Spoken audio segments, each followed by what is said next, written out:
Kayamkulam government ITIയിൽ union തെരഞ്ഞെടുപ്പിൽ ക്രമക്കേട് നടന്നുവെന്ന് ആരോപിച്ചും recounting നടത്തണമെന്നാവശ്യപ്പെട്ടും SFI പ്രതിഷേധിച്ചു. ഈ വിഷയം ഉന്നയിച്ച് തുടർ സമരം നടത്തുമെന്ന് നേതാക്കൾ പറഞ്ഞു.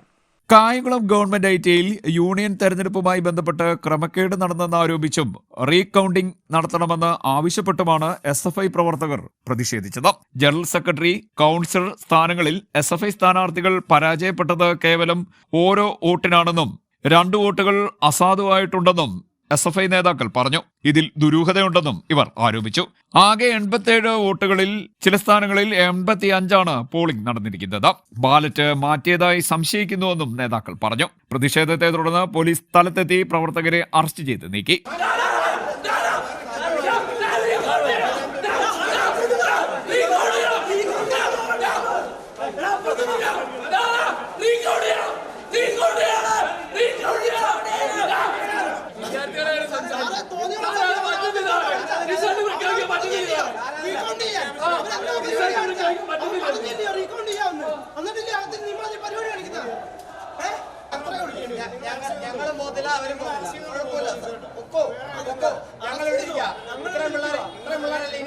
വരും ദിവസങ്ങളിലും ഈ വിഷയത്തിൽ സമരം ശക്തമാക്കുമെന്നും നേതാക്കൾ അറിയിച്ചു. നേതാക്കളായ കാശിനാഥ്, നൌഫൽ, മഹേഷ്, അജിൻ, സേതുലക്ഷ്മി, മിഥുൻ എന്നിവർ നേതൃത്വം നൽകി. CDNet news, Kayamkulam.